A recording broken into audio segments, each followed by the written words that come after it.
If you haven't seen anything about the rape lawsuit against Diddy by his ex Cassie this past week, then honestly, where have you been? P. Diddy has a reputation for being pretty untouchable in the legal system, but that seems to be changing. That lawsuit has recently been settled, and according to new and explosive info uncovered by TMZ, it seems like there may be further legal troubles for Diddy in the future.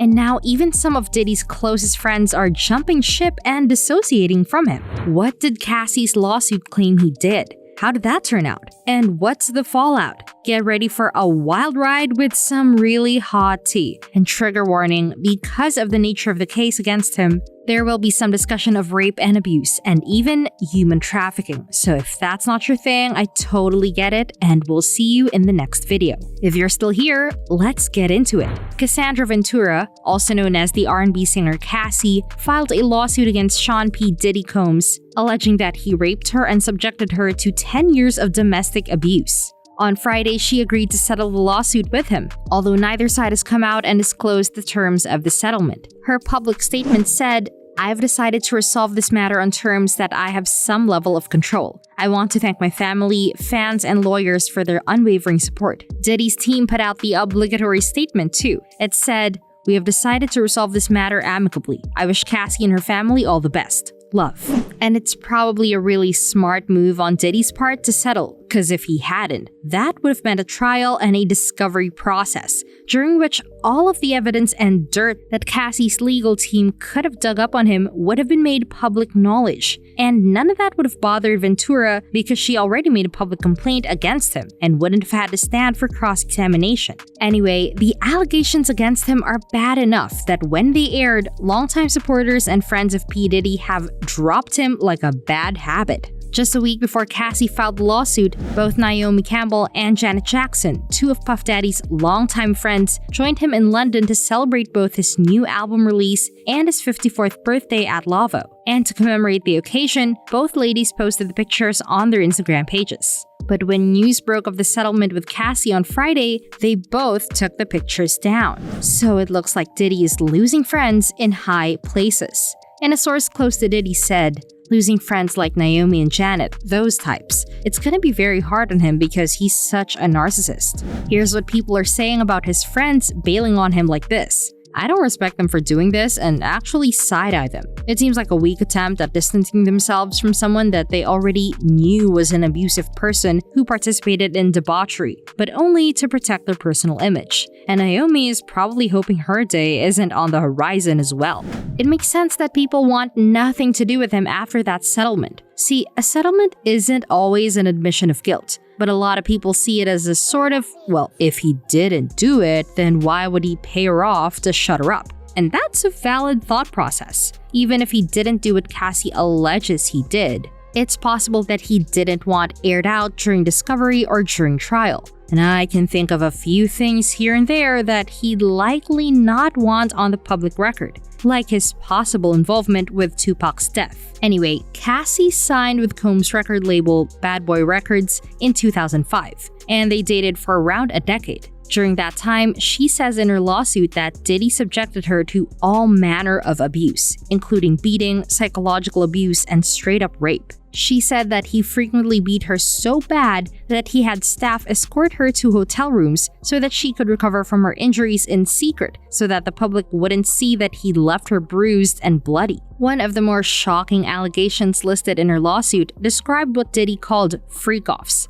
This was when he'd force her to have sexual relations with a number of male prostitutes while he'd watch, pleasure himself, and record the whole encounter. And she said this happened in various high-end hotels across the US. Cassie said that Diddy made it a point to control her entire life. He had made sure that he paid for everything for her, including cars, her home, her clothes, and every little thing she needed. He even made sure he could access her medical records. In a heartbreaking part of Cassie's lawsuit, she says that she didn't take any of this to the police because she was afraid it would merely give Mr. Combs another excuse to hurt her. Diddy started his Bad Boy record label in 1993. He's become one of the biggest names in the hip-hop world today, and he's worked alongside other big names like Mary J. Blige and the Notorious B.I.G. to make sure that hip-hop music became not just a trend in the music industry, but something that really made a mark. and of course, made them all stinkin' rich. But Diddy's violent past started long before he dated Cassie. When he was 22 in 1991,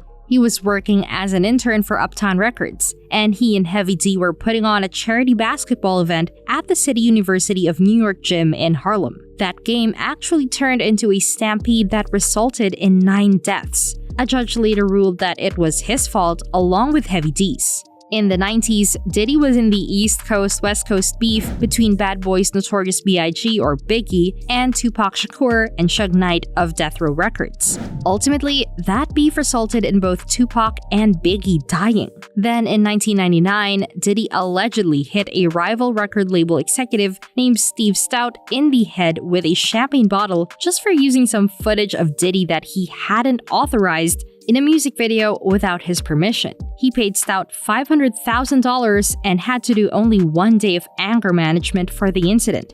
From the jump, Diddy has denied all of Cassie's allegations against him, and his legal team is concerned that more people will pop up and make more allegations against him. One of the concerns we often need to deal with whenever a celebrity has been unfairly targeted in a very public manner are additional claims that seem to materialize out of nowhere. Claims that are relatively easy to make but have no basis whatsoever, said Diddy's attorney Ben Brafman. He also said, "Just so we're clear, a decision to settle a lawsuit, especially in 2023, is in no way an admission of wrongdoing. Mr. Combs' decision to settle the lawsuit does not in any way undermine his flat-out denial of the claims. He is happy they got to a mutual statement and wishes Ms. Ventura the best." But in all actuality, is he really wishing her the best? Ben Brafman has also said this about the situation. For the past 6 months, Mr. Combs has been subjected to Ms. Ventura's persistent demand of $30 million, under threat of writing a damaging book about their relationship. He says Diddy offered her 8 figures to silence her and prevent her filing this lawsuit. She rejected his efforts.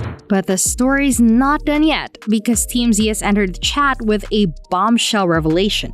They say that Diddy is now listed as a suspect in a super-secret NYPD investigation into sexual assault. TMZ says that there's an active criminal investigation that names Diddy as the suspect. However, it isn't known whether Cassie filed charges, although that would make sense as it's an investigation into sexual assault. You know TMZ has all the right sources, and one of them came forward telling them about the investigation and that it's locked. And the official statement by the NYPD about the investigation is this: "The NYPD takes sexual assault and rape cases extremely seriously, and anyone who has been a victim to file a police report so we can perform a comprehensive investigation and offer service and support to survivors." They're outright saying that they want other victims to come forward and file reports so they can investigate him. Now, according to TMZ, that term locked means that the case is incredibly sensitive and access to information about it is highly restricted.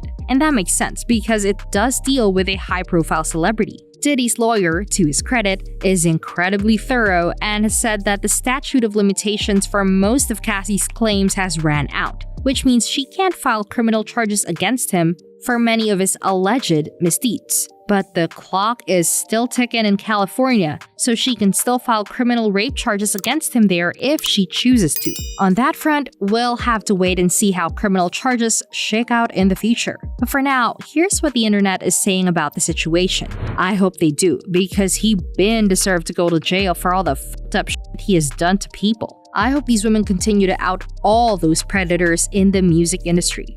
Yes, his ugly ass is going down. Been so many rumors about him being evil as fuck. Sad he put this woman through hell, and this man has 4 daughters. SMH. Hope he is charged. That's it for this video. Before you go ahead and leave your opinions in the comments below, cause I know you have some. We'll see you again next time.